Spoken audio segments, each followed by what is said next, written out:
तो केवल एक प्यार का विषय, जिसमें प्यार न हो ना वो भक्ति कर सकता, ना वो भाव प्रकट कर सकता, ना उसको मुक्ति मिल सकती।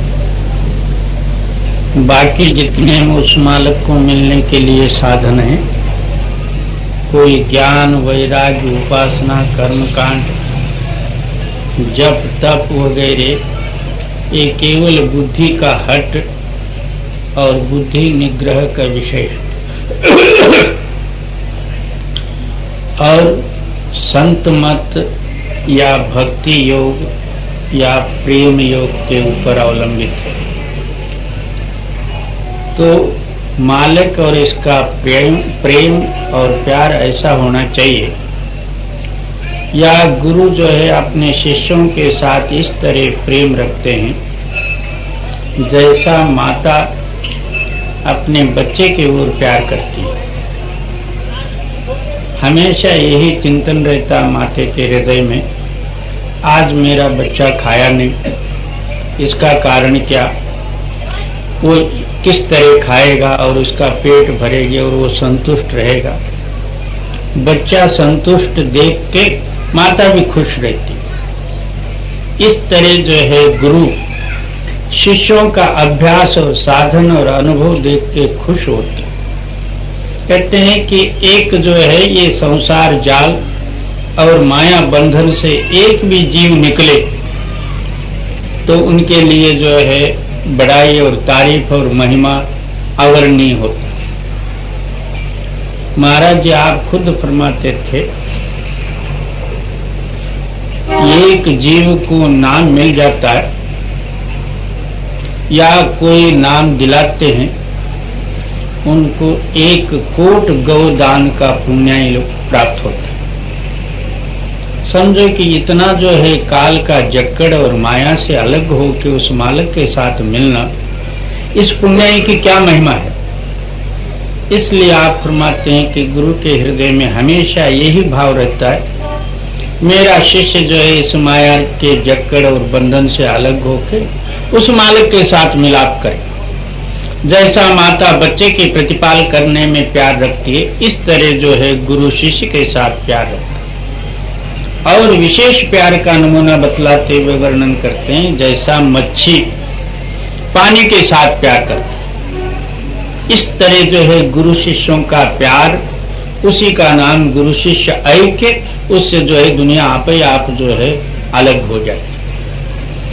इस प्यार को जब तक ये समझे नहीं तब तक तो आगे भक्ति क्या करेगा। ये प्यार का विषय है, बुद्धि का विषय नहीं, चालाकी का विषय नहीं, अंतर बाहर एक बनावट विषय नहीं है।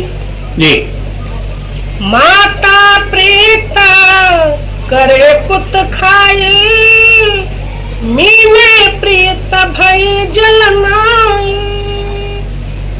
सतगुरु प्रीत गुरु सिख मुख पाए, सतगुरु प्रीत गुरु सिख मुख पाए। क्या गुरु जो है उस शिष्य के साथ इतना प्रेम संबंध रखते हुए उनके हृदय रूपी मुख में आहोरात्र उस सत्य नाम का प्रेरणा करना, सत्य के ओर ही उसका ख्याल जोड़ना और सत्य प्रकट करके इस दुनिया से अलग करना, ये गुरु का सिद्धांत है। इसी का नाम गुरु।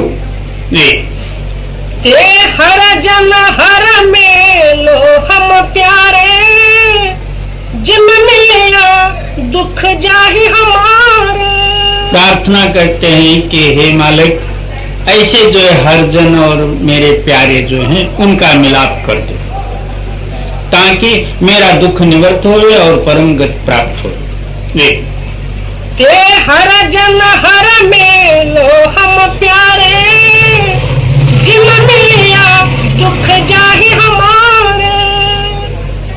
जो मिल बछड़े गौ प्रीत लगावे, कामन प्रीत जा फिर घर आवे। जैसा जो है बच्चा बिछड़ा हुआ गाय मिलते ही साथ जो है दोनों का प्यार से जो है प्रेम उमंग उठता,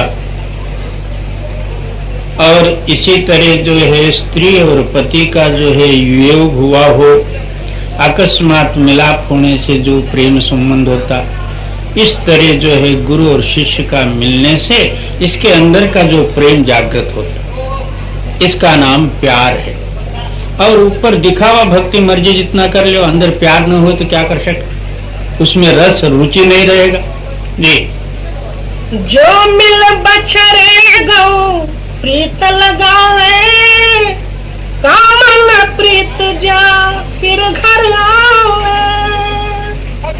हर जन प्रीत जा हर जस गावे, हर जन प्रीत जा हर जस गावे।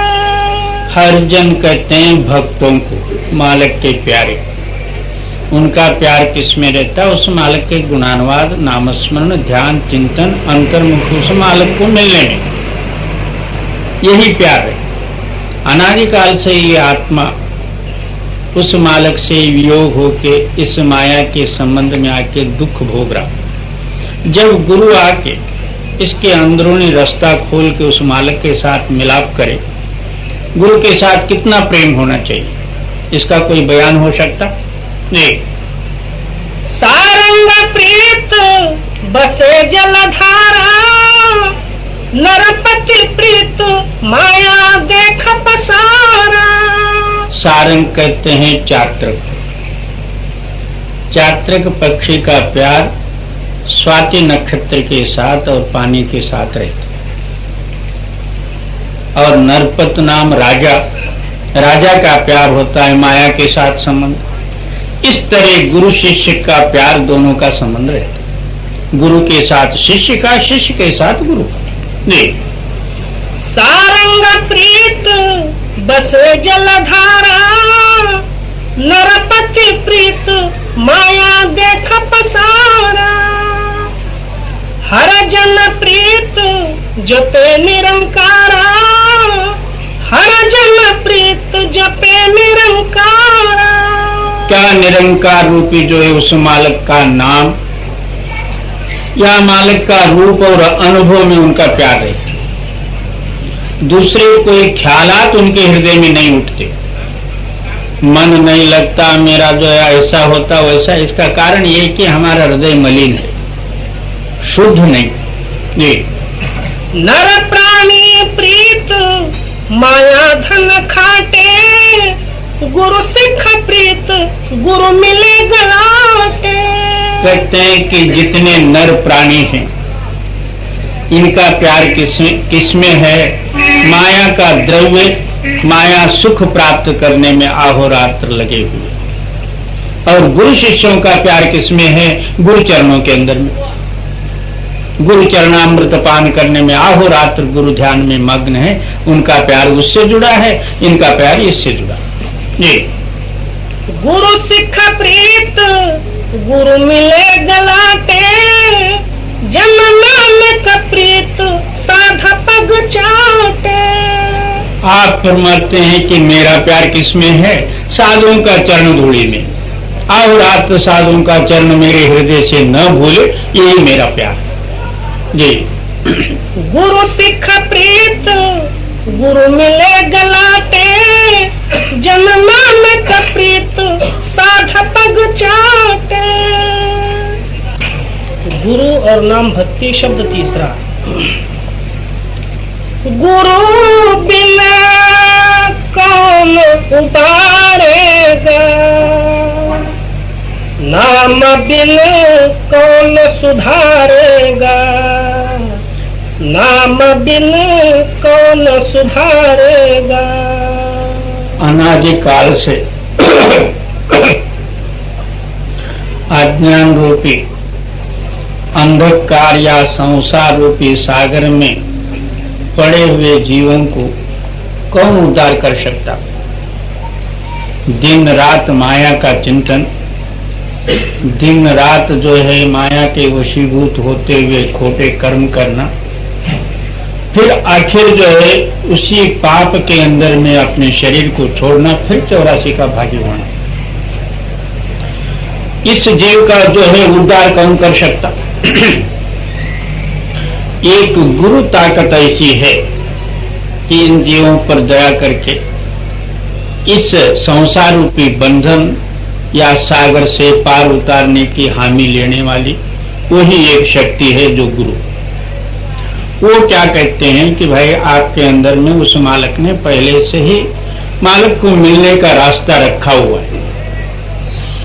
यहाँ मन और माया का पर्दा है, इस पर्दे को तोड़ के उस मालक से मिलो। वो कहीं बाहर नहीं भगवान बताएंगे और बाहर का साधन बताएंगे, आपके अंदर में पहले से रास्ता है। रास्ते के मध्य भाग में मन और ममकारत्व का पर्दा है। अभ्यास करके उस पर्दे को तोड़ो और मालिक से मिलो। नहीं, गुरु बिना कौन उबारेगा, नाम बिना कौन सुधारेगा। जब तक नाम का अभ्यास ये न करे इसका सुधारा हो नहीं सकता, क्योंकि हमारे अंदर में जो जड़ता, अज्ञानता या पाप वासना मायावी आवरण है, बिना नाम के सिवाय कौन काटे।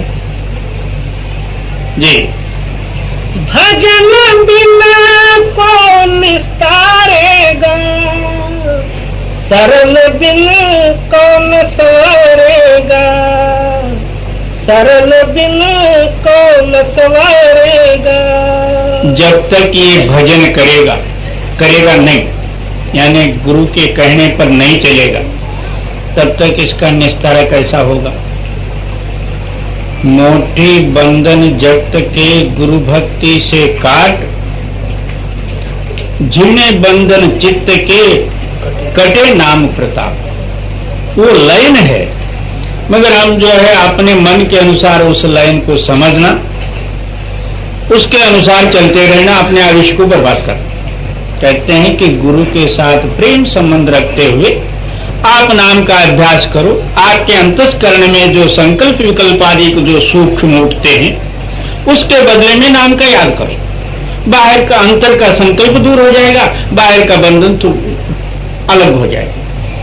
ये सरल उपाय है और सीधा मार्ग है। इसको छोड़े और जो है पहाड़ पत्थर पूजने लग जाए या दुनिया का बवाल लेके बैठ जाए, उसके लिए क्या उपाय।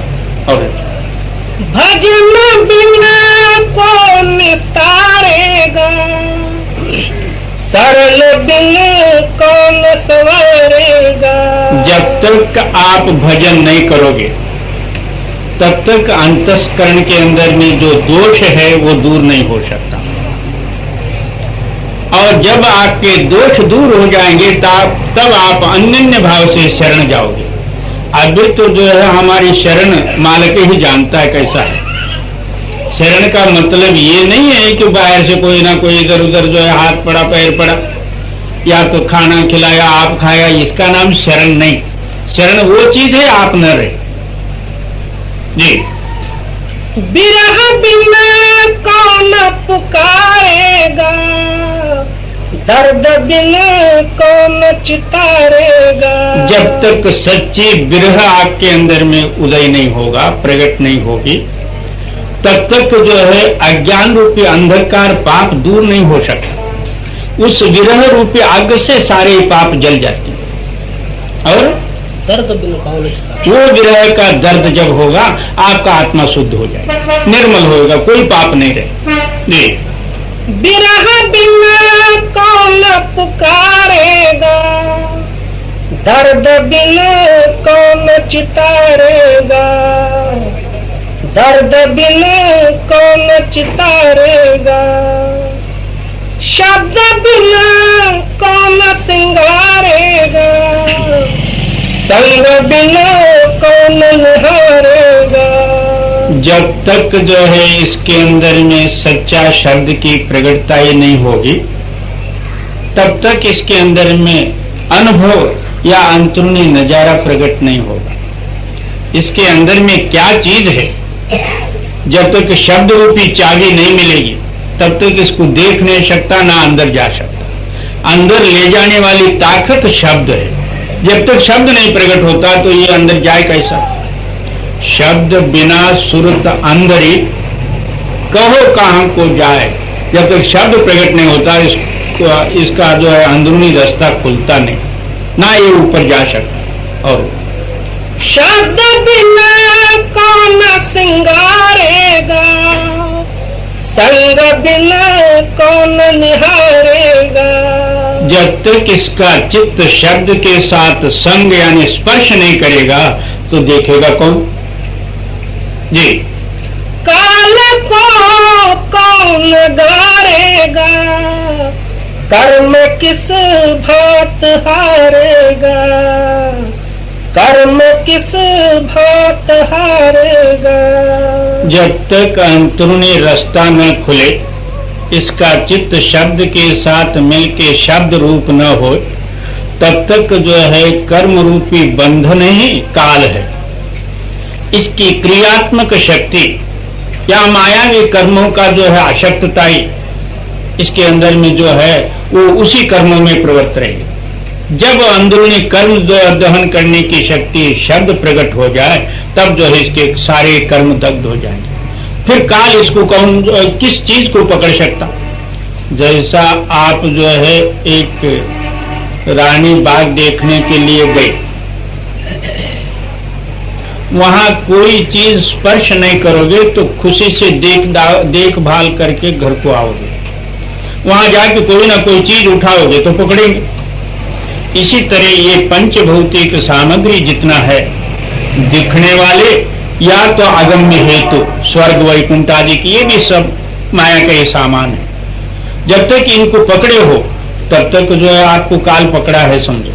आप पकड़ने से काल पकड़ता, आप ना पकड़ोगे तो कोई पकड़ने वाला ही नहीं। इस वास्ते आप फरमाते हैं कि बिना ला तालक रूपी शब्द जब तक प्रकट नहीं होगा तब तक आपका पकड़ माया के साथ जो बंधा हुआ वो नहीं छूटेगा। जब तक माया का संबंध नहीं छूटेगा काल भी आपको नहीं छोड़ेगा। जी, काल को कौन गारेगा, कर्म किस भात हारेगा। संत कोई आन मारेगा, भक्त कोई दो उजारेगा, भक्त कोई दो उजारेगा। काल और कर्म बंधन बिना संतों की कृपा के सिवाय और आप भी संतों के वाक्य पर विश्वास रख के अभ्यास करने के सिवाय ये कर्म बंधन मिट नहीं सकते। इसलिए आप फरमाते हैं कि संत ही आके कर्म और काल को मिटा सकते हैं। और भक्त जन संतों के वाक्य पर विश्वास करके अपने हृदय में वो लातालक रूपी शब्द के साथ मिलके वो भी लातालक हो जाए। जी, संत कोई आन मारेगा, भक्त कोई दो उजारेगा। काम सत्ता संग सारेगा, जोई तना मन को वारेगा, जोई तना मन को वारेगा। ये सब काम एक सत्संग के आधार पर है। जब तक ये सत्संग को अच्छी तरह समझ नहीं लेगा तब तक ये काम कर नहीं सकता। सत्संग यानी ये नहीं है कि रोज उठ के चलो अपना 1 घंटा पर सुन लिया, घर के खटखटों से अलग हो गए, अपना क्या जाता है वहां देना नहीं लेना नहीं, कहने वाले कहते हैं सुनने के लिए क्या जाता, इसका नाम सत्संग नहीं। और काम सत्ता संग सारेगा, जो तना मन को वारेगा। क्या सत्संग से ये सब काम बनने वाला है? सत्संग कब समझ में आ जाता? जब तन मन अर्पित करता है तब। किसी भाव का इसके अंदर में ममकारत्व है वो सत्संग को यथार्थ समझ नहीं सकता। ला तालक खुला हृदय होवे तब सत्संग के वाक्य उसके हृदय में प्रेरणा हो जाए। मन में एक लेके बैठा हुआ हो तो उसको कहां लगे? एक भ्रमर ऐसे ही भ्रमण करते हुए भ्रम रहा था। एक मोठा जो है जिसको गोबरेला कहते हैं, मराठी भाषा में उसको क्या भूंगा कह दो, वो भी 6 पैर का और बड़ा गोला जो है गोबर का बना के ले जा रहा था। भ्रमर ने देखा कि ये हमारे वर्ग में का हमारा कोई चाचरा अपना जो है सुगंधी फूलों के स्थान में ले जाए, ऐसा सोच के कहता है, क्यों भाई तू मेरे साथ चलेगा? हो बेशक चलूंगा। तो इसने सोचा और जाने की तैयारी करी कि वहां जाके मेरे को मेरा खुराक न मिले, भूखा मरना पड़ेगा। इस वास्ते पहले अपना एक टिफिन बॉक्स साथ में ले लो। ऐसा करके उसने जो एक गोबर का गोला नीचे पैरों में पकड़ के उसके साथ उड़ा। भ्रमर ने जो है अच्छा सुगंधी बगीचा और फूलों के बगीचे में ले गया। हर एक फूलों की सुगंधी का अनुभव उसको देखते हुए पूछता है, क्यों भाई उस स्थान में और इसमें कोई अंतर है? कहता नहीं, जैसा वहां वैसा यहां। भ्रमर ने सोचा कि इतना सुगंधी और सुंदर फूलों के ऊपर इसको बिठाते हुए भी इसको जो है सुगंधी क्यों नहीं आती? और ये तो कहता है कि दोनों बराबर है। इसका कारण क्या? जब जो है नीचे देखा तो वो बांगोला पकड़ा था, बाबा इसको फेंक दे तब जो है यहाँ की सुगंधी तेरे को मिलेगी। इसी तरह दुनियाई ख्याल जितने हैं ये सब दूर रखे सत्संग को श्रवण करे, तन मन का अभिमान न रखे, केवल एक गुरु वाक्य ही अपने हृदय में मुख्य रख के सत्संग करे तो सत्संग का असर होता।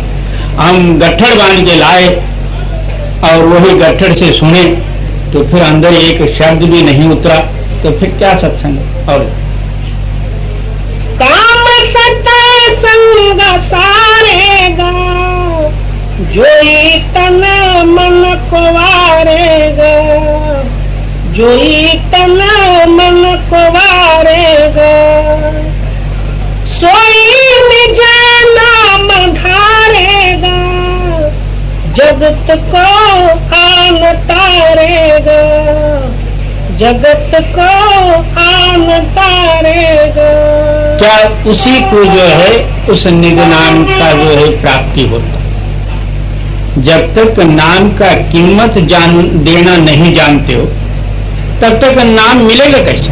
नाम अमूल्य है, उसको सर्वस्व अर्पित करना पड़ता। उतने पर भी मिल जाए तो सस्ता मिल गया सब। और ऐसे पुरुष आप तरह औरों को भी ताक जी। सोई निज नाम धारेगा, जगत को आन तारेगा, जीव एक उबारेगा, मान मद मोह तारेगा, मान मद मोह तारेगा। क्यों? उनके पास वो ताकत रहती है, गुरुमुख कोट उदारदार दे नामे एक कणी। तो कमाई हुई नाम की पावर, नाम के धारे खंड ब्रह्मांड, नाम के धारे पुरिया पताल, नाम के आधार पर ये सारा खंड ब्रह्मांड आदि की रचना हुआ है। नाम के आधार से सप्त पाताल 21 स्वर्ग आदि की रचना हो गई। उस नाम का बल आपके अंदर में प्रेरणा करके जगत को तारते। और जीव एक बारेगा, मान मद मोह तारेगा। समय पर इसके अंदर में जो कुछ मान अहंकार मद या दुनिया की पकड़ है वो किस युक्ति से इसको निकालना चाहिए, उस युक्ति द्वारा जो है इसके हृदय से सारे भूत निकाल के उस मालिक के साथ मिलाप कर देते जी। शरण सता गुरु संभारेगा, नाम पद सो निहारेगा। तब इसके अंदर में शरणत्व यानी दीनता और नम्रता प्रेम जागृत होता है। उस शरण से ये जगत से अलग हो जाता है। सर्वप्रता गुरु संभारेगा, नाम पद सो निहारेगा, नाम पद सो निहारेगा। राधा स्वामी जो सरावेगा, सोई वह धाम पावेगा, सोई वह धाम पावेगा। राधा स्वामी का मतलब ये कि सुरत शब्द का जो अभ्यास करे उसको निज धाम की प्राप्ति होगी। सुरत नाम आत्मा, ऊपरी शब्द के धारा में मिलकर स्वामी के निज देश में पहुंचना, जहां प्रलय और महाप्रलय अधिक नहीं। जी, राधा स्वामी जो सरावेगा, सोई वह धाम पावेगा, सोई वह धाम पावेगा। पलटू साहब की कुंडलियां। दिल खाए चित चैन नहीं, खाए आलस होया। दिल खाए चित चैन नहीं, खाए आलस होया। संत पलटू साहब जी की वाणी। आप फरमाते हैं दोनों विधि से ये जीव जो है फंसा हुआ है। पहले सबसे जो है ज्यादा विशेष जरूरत भूख है। इस पेट को कुछ ना कुछ दिए बगैर ना ज्ञान है, ना ध्यान है, ना कुछ है। ना ये सांसारिक और स्वार्थिक काम कर सकता, ना परमार्थ का काम कर सकता। इसको कुछ ना कुछ भाड़ा देना ही पड़ेगा। अब इसके अंदर में ये है, बिना खाने से अहोरात्र उसी जो है भूख का ही याद करते रहेगा, अंतर अग्नि जलेगी। और खाते ही साथ आलस और निद्रा आ जाएगी। उधर से भी भजन बनना नहीं और उधर से भी नहीं बनना। नहीं, खाए आलस होय कहो कैसी विध कीजे,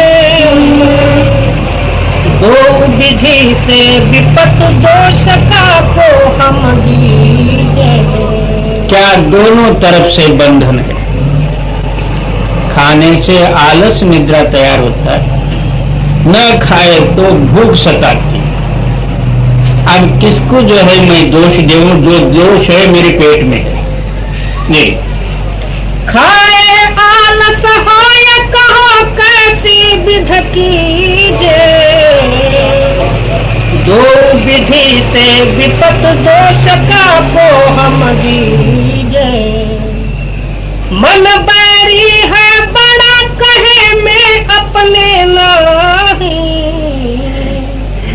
पुण्य में करता पाप, पाप में पुण्य करारी। इसके कारण से मन जो है बलवान होते हुए महाशत्रु बना हुआ है। दुनिया में कोई इस आत्मा का शत्रु है तो केवल एक मन ही है और दूसरा कोई शत्रु नहीं। बुरा देखन मैं चला, बुरा न मिलिया कोई, जो दिल खोजा अपना मुझसा बुरा न कोई। हर एक वेद शास्त्रों का सिद्धांत यही है कि भाई तू अपना आप शोध, अपना आप विचार कर और अपने रूप में आप मिलने का नाम ही मुक्ति है और तो दूसरा कोई मुक्ति नहीं। और ये मन ऐसा है कि अपना तो देखता नहीं, दूसरों का कचरा उठाते बैठता। यही एक परम शत्रु है। जब मन अपने कहने में आ जाए मुक्ति कोई दूर नहीं। सारे साधन केवल एक मन के वास्ते ही है, मन स्थिर करने के लिए बनाए गए। मगर मन जो है सभी साधनों से अलग करके आप स्वयंभू बन जाते। और मन बैरी है बड़ा कहे मैं अपने नहीं, पुण्य में करता पाप, पाप में पुण्य कराही। क्या बहुत से सत्संगी लोग अपने आप को नामधारी और नामस्मरण भजन वगैरह थोड़ा बहुत करते हुए अपने आप को पुण्यवान और भक्त कहलाते, और उसी भक्ति भाव रूपी ममकारत्व में पाप कर बैठते। हमको क्या कर्म करता, और नाम सब कर्मों से अलग है। हमको गुरु मिला, अब कर्म क्या करना। ये बाबा नित्य प्रति हम कर्माधीन हो के हमारी बुद्धि जो है उसी कर्म में प्रवृत्त होती है, और हमको दुनियाई कर्मों में जो है ले जाके फंसाती है, तो फिर हम कर्म से रहित कैसे हो। जब तक कर्म बंधन है वही पाप है। नहीं, शुभ अशुभ के बीच पड़ा है जीव बिचारा, दो में वह मिला बात सब वही बिगाड़ा। क्या कभी जो है पाप कर्म करके उसके निवृत्ति के लिए जो है पुण्य की कल्पना किया, पुण्य कर्मों में प्रवृत्त हुआ, और पुण्य करते करते पाप ही किया। इन दोनों कर्मों के आधार क्या है तो मन है। जब तक मन खड़ा न हो तब तक दोनों कर्म जो है आत्मा से विमुख है। ना पुण्य इसको मोक्ष दे सकता, ना पाप इसको जो है कुछ कर सकता। शुभ अशुभ के बीच पड़ा है जीव बिचारा, दो में वह मिला बात सब वही बिगाड़ा। पलटू सत्संगत दो छूटे करे जो कोया, बिन खाए चित चैन नहीं, खाए आलस होया। इन दोनों के उपाधि से अलग होने के लिए एक सत्संग साधन है, वो भी सच्चे ख्याल से और नेम और प्रेम से विचारे, तब जो है ये दो उपाधियां मिट सकते हैं। और सत्संग भी इसी रूप में ये श्रवण करके मनोआधीन कर्म करता रहे तो सत्संग भी क्या करे। जो जोगा सत्संग में सो सो बिगड़ा जाया, जो जोगा सत्संग में सो सो बिगड़ा जाया। कहते हैं कि जो सत्संग में गया वो बिगड़ गया। तो लोगों को उल्टा अर्थ होगा कि बाबा कैसा बिगड़ा। सत्संग में जाने से बिगड़ता हो तो फिर जाने का फायदा ही क्या, न जाना ही अच्छा। तो बिगड़ा क्या, हमारा जो दुनियाई ख्यालात जो थे, दुनिया के साथ संबंध और ताल्लुक जो था, वो काम बिगड़ा। सत्संग में जाने से सत्यता या भक्ति नहीं बिगड़ी, दुनिया के कारण बिगड़ गए। सो सो बिगड़ा जाया फूल संग तेल बसाना, ज्ञानी के संग परा ज्ञान मूर्ख ने जाना। तो क्या फूल के समागम में, फूल के संग से तेल का जो कुछ भी कम कीमत था और गुण था वो पलट गया। वही तेल जो है बाजार में 1 रुपए 2 रुपए रत्तल बिकने वाला, फूल के समागम से वो अत्तर बन गया 500 रुपए तोला तक बिका। क्या तेल का गुण बदल गया। इसी तरह हम अज्ञान रूपी जड़ जीव सत्संग के समागम से हमारे जड़ भावना सारे ही बदल जाते हैं या बिगड़ जाते हैं। देख, और सो सो बिगड़ा जाया फूल संग तेल बसाना, ज्ञानी के संग परा ज्ञान मूर्ख ने जाना। ये जो है जड़ जीव यानी मूर्ख ज्ञानियों के समागम में जाके आप भी ज्ञानी बनते। अब ये सब ज्ञान समझने की युक्ति या शक्ति और विचार ये कहां से मिला? सत्संग से और सदगुरु की कृपा से, उनके सत्संग से हम लोगों को प्राप्त हुआ। नहीं तो हमको क्या पता है कि कौन है आत्मा, कौन है परमात्मा और किधर रहता और कैसा मिलना चाहिए। ये सब सत्संग से हम लोगों को प्राप्त हुआ। हमारी मूर्खता ही गई और सच्चा ज्ञान अपने हृदय में प्रकट हुआ।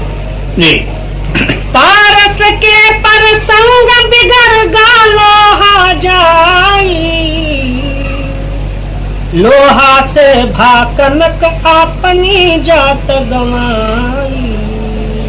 जैसा पारस को लोहा स्पर्श करते ही साथ लोहे की जात, लोहे का अस्तित्व बिगड़ जाता, इसी तरह जो है हमारा जड़ मन उस नाम रूपी जो है सत्य के साथ कनेक्शन या मिलाप होने से ये कंचन बन गया, यानी अमर बन गया। जी, पारस के परसंग बिगर गा लोहा जाई, लोहा से भाकनक अपनी जात गवाई। सलिता गई है बिगर मिली गंगा में जाई, मलया के परसंग काठ चंदन कहवाई। क्या छोटी मोटी नदी जाके गंगा जी में मिले? वो हमारे गांव के सामने ही बहने वाला नदी नाला, उसको इतना कोई महत्व नहीं देते। वही जाके गंगा में मिल जाए तो सारे ही जो है पवित्र करके मत्थे में चढ़ा। इसी तरह चंदन के समागम में नीम वगैरह और जो झाड़ होते हैं जिसका कोई कीमत नहीं, मगर चंदन के समागम में रहने से उसके सुगंध से ये भी चंदन बन गई, वो भी अमूल्य और चंदन के मोल में बिकने लग गए। इसी तरह कैसा भी अज्ञानी जड़ नीच पापी हो, सत्संग में जाके बैठे तो उसके सारे पाप दूर होके उसके अंदर में ज्ञान प्रेरणा हो जाता, वही एक दिन भक्त बन जाता। जी, सलिता गई है बिगर मिली गंगा में जाई, मलया के परसंग काठ चंदन कहवाई। पलटू काग से हम सभा और काग पछताई, जो जोगा सत्संग में सो बिगड़ा जाए। कहते हैं कि मैं पहले कौवा था, कौवा का आहार होता विष्ठा भक्षण करना। इसी तरह अज्ञान वशात दुनियाई भोग विषय विकार आदि को मैं प्रवृत्त था और काम क्रोध आदि के रूपी जो है दुर्गुण मेरे अंदर में भरे थे। मैं सत्संग में जाने से ये सारे ही दुर्गुण मेरे हृदय से दूर हो गए। क्षमा, शील, संतोष, नम्रता, भक्ति, प्रेम वगैरह जागृत हो गए। अब मैं जो है भक्त बन गया, यानी कव्य भाव से मैं बिगड़ गया। जी, पलटू काग से हम सभा और काग पछताई, जो जोगा सत्संग में सो बिगड़ा जाए। क्या एक चोर नित्य प्रति चोरी करने का जो है उसकी आदत मरते समय में अपने पिता से पूछा, पिताजी आप तो जा रहे हो, मेरे लिए क्या करते? तो मरते समय में पिता ने बताया कि भाई दो बात नहीं करना, तब तुम कुशल रहोगे। वो कौन कौन से? जहां कहीं जो है कथा कीर्तन होता होगा वहां नहीं जाना, अकस्मात कभी जाने का समय में हुआ या रास्ते में ही कहीं होता हो, कान में अंगुली डाल के जाना।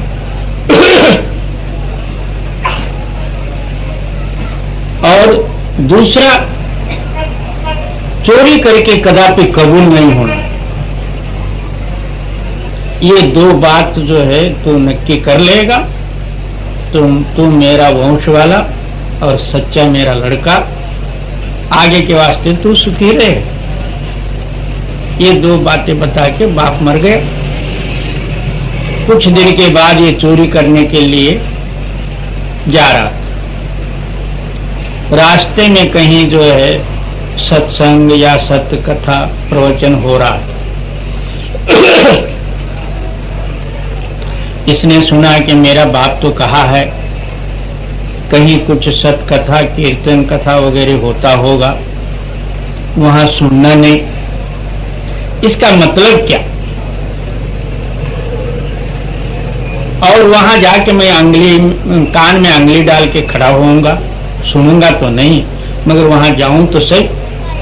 ऐसा सोच के अपने साथी जो थे उनको आगे जाने दिया, आप अकेले ही जाके उधर खड़ा हो गए। तो वहां खड़ा होने से वो गाना बजाना वगैरह सब कुछ जो ठीक लगा, थोड़ा सा सुनूं तो सही। ऐसा करके कान में से अंगली निकाला। उस टाइम में बाप ने एक तीसरा भी बोला था, क्या? जो देवी देवता होते हैं उनके आंख बंद और खोलना नहीं होता, हमेशा जो है खुले रहते। वो विषय वहां चला था। ओहो, मैंने कथा सुन लिया करके उसने कान में अंगली डाल के फिर चोरों में शामिल होकर चला गया। आगे जाके किसी सेठ साहूकार का इन्होंने बराबर पूरा कर दिया, मकान फोड़ा, पैसा पैसा कट्ठड़ बांध के चारों निकले। अब रातों रात जो है बंटवारा होना चाहिए। वो बंटवारे के लिए एक जंगल में देवी का देवल था, उस देवल में पहुंचे। झट इसको याद आ गई। वो अंदर जो है जो देवी का स्थान था उसमें बत्ती थोड़ा जो है कम जल रही थी। इसने जाके उसको अच्छी तरह से आगे किया, प्रकाश ज्यादा हो गया। झट इसके हृदय में ख्याल आया, क्या देवी देवता जो होते हैं उनका आंख बंद और खोलना नहीं होता? उससे पहले पुजारी ने इन चोरों को देखा था। ओहो, ये लोग चोर लोग तो आए हैं, अब ये मेरे को जो है मारेंगे, या तो जो है इनका गुप्त क्या कहां से धन लाए हैं और इनका बंटवारा कैसा कैसा होता है, ये देखने के लिए उसने अपना साड़ी सूड़ी पहन के देवी का रूप धारण करके देवी के सामने खड़ा था। इस चोर ने उसके तरफ देखा, उसके आंख जो है खोलना और बंद होना ये चालू था। मैं अभी सुन के आया हूं कि देवी देवता तो के जो है आंख खोलना और बंद नहीं होता, और ये देवी तो आंख खोलती है और बंद करती है, ये देवी देवता नहीं है। उसी वक्त ले चाकू उस देवी के सामने खोल के खड़ा हो गया। सच बोल, तू कौन है? अब देवी डर गई, वो तो नक्कल देवी बनी थी। डर के हाथ जोड़ के थर थर कांपने लगी, मैं देवी नहीं हूं। तब उसको बांध बूंद के सब बंटवारा कर लिए। इसके हृदय में वो बात लग गई। देखो, एक क्षण मात्र में सत्संग और सत्कथा श्रवण करने से अब जो है हमारा धोखा टल गया। यही जो है नक्कल देवी जाके किसी पुलिस को वर्तमान देती तो हम लोग पकड़े जाते। तो इससे मेरे को इतना फायदा हुआ, और रोज मैं सत्संग सुनूं तो कितना होगा। ऐसा करके दूसरे दिन सत्संग में जाने की तैयारी की और जो रोज जाने लगा। जाते जाते सत्संग के वाक्य उसके हृदय को जो है पवित्र बनाए। एक दिन वही भक्त बने। इसलिए आप फरमाते हो, पलटू कागज से हंस भाया और कब पछताया। एक शमशेर एक सार बजती रहे, एक शमशेर एक सार बजती रहे, खेल कोई सूरमा संत झेले। क्या बाहरी उदाहरण दे के समझाते हैं।